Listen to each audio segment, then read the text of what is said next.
Êtes-vous déjà entré dans une pharmacie et rencontré différents types de miel de Manuka avec différentes concentrations de MGO et différents numéros d'UMF? Vous êtes-vous demandé ce que signifie l'acronyme UMF? Avez-vous été surpris par la différence de prix entre un pot de miel de Manuka avec une concentration en MGO plus faible et un indice UMF inférieur par rapport à un pot de même taille avec une concentration en MGO plus élevée et un indice UMF plus élevé, qui pourrait être 10 fois plus cher? Vous êtes-vous dit que le plus cher est celui avec les numéros MGO et UMF les plus élevés devaient être les meilleurs? Si c'est le meilleur, alors pourquoi? Vaut-il la peine de payer 10 fois le prix pour ces numéros en miel de Manuka? Je suis le docteur Jamil Al-Qudsi et bienvenue dans cet épisode intrigant. L'acronyme UMF signifie Unique Manuka Factor. Il a été introduit en 1998 par l'Unique Manuka Honey Association établie en Nouvelle-Zélande. Leur objectif était de tester, réglementer et protéger l'industrie du miel de Manuka. Cette mesure a été conçue pour tester 4 composants du miel de Manuka, chacun représentant différents niveaux. Le premier composant mesuré par le test Unique Manuka Factor est la concentration de méthylglyoxal dans le miel de Manuka, un composé qui a été commercialisé comme la caractéristique antibiotique distinctive du miel de Manuka par rapport aux autres miels.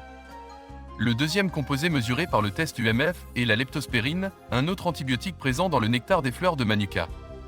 La troisième substance mesurée par ce système est la dihydroxyacétone, le principal composant présent dans le nectar des fleurs de Manuka qui peut se transformer pour produire du méthylglyoxal, qui n'est pas naturellement présent dans les fleurs de l'arbre Manuka. Enfin, le système UMF mesure l'hydroxyméthylfurfural, une substance hautement toxique produite lorsque la température du miel de Manuka augmente pendant le stockage, que nous approfondirons dans un autre sujet. Ce système est décrit comme l'un des plus précis et des mieux notés parmi les normes classifiant le miel de Manuka. Mais est-ce vrai? L'objectif principal de la création du système UMF était d'aider les consommateurs à choisir et à comprendre le miel de Manuka. Le système UMF évalue la force, l'efficacité en tant qu'antibiotique, l'authenticité et la fraîcheur du miel de Manuka. Mais comment fonctionne ce système, et peut-il vraiment être aussi fiable et précis qu'on le prétend, ou y a-t-il des failles qui peuvent être critiquées? Lorsque le système UMF mesure la leptospérine dans le miel de Manuka, il détermine si le miel est authentique ou contrefait. En effet, la leptospérine existe naturellement dans le nectar des fleurs de l'arbre de Manuka et ne peut pas être fabriquée artificiellement ni ajoutée au miel de Manuka.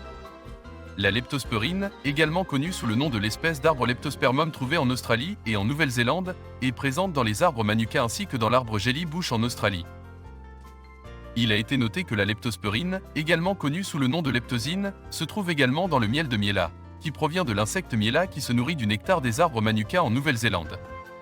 Il semblerait que plus l'arbre Manuka est proche de la côte, plus la concentration de leptospérine dans son nectar est élevée. Celui-ci est ensuite transféré à l'insecte Miela qui s'en nourrit, ce qui donne son miel. Sur la base de la concentration de leptospérine, qui est un puissant agent antibactérien, le grade UMF est classé .3. 8 sur la base de la concentration de leptospérine, qui est un puissant agent antibactérien, le grade UMF est classé.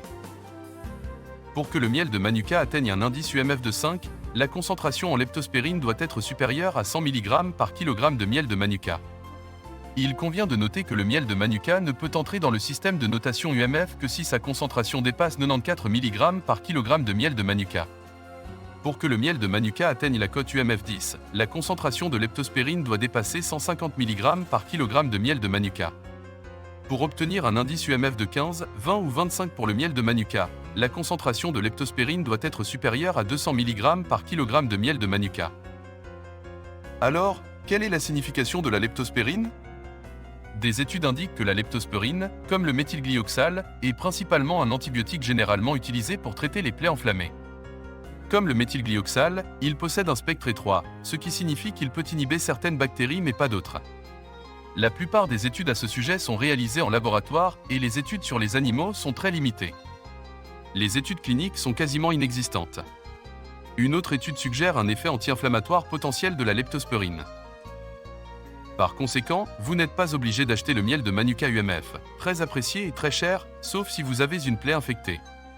Son utilisation se fait généralement sous surveillance médicale, en association avec d'autres antibiotiques. Il est également à noter que l'indice UMF est lié à la concentration de méthylglyoxal et non de leptospérine. Les preuves suggèrent que les notes UMF de 15, 20 et 25 ne tiennent pas compte de la concentration de leptospérine, qui devrait être supérieure à 200 mg par kg de miel de Manuka. Au lieu de cela, ils examinent les niveaux de méthylglyoxal, qui augmentent entre les indices UMF de 15, 20 et 25. Le miel de Manuka UMF élevé vaut-il son prix élevé? Notre réponse chez Mise en Médecine est oui, si vous avez une infection résistante aux antibiotiques et que votre médecin vous conseille d'utiliser du miel de Manuka à haute teneur en UMF. Cependant, si vous n'avez pas une telle blessure et que vous cherchez à bénéficier du miel de Manuka pour d'autres raisons de santé, ce qui est le cas dans plus de 90% des cas, vous n'avez pas besoin de dépenser une fortune pour du miel de haute qualité UMF. Le miel de Manuka. N'oubliez pas que si vous utilisez le miel de Manuka pour votre bien-être général, le miel de Manuka contient plus de 2300 composés qui jouent un rôle étonnant dans sa saveur, sa texture et soutiennent diverses fonctions de santé. Même dans les types de miel de Manuka comme le miel de Manuka multifloral.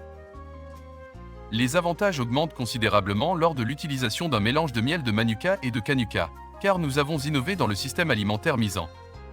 Nous obtenons 2300 composés du miel de Manuka et un nombre similaire du miel de Canuka, ce qui donne lieu à une superbe compilation de composés et d'avantages combinés.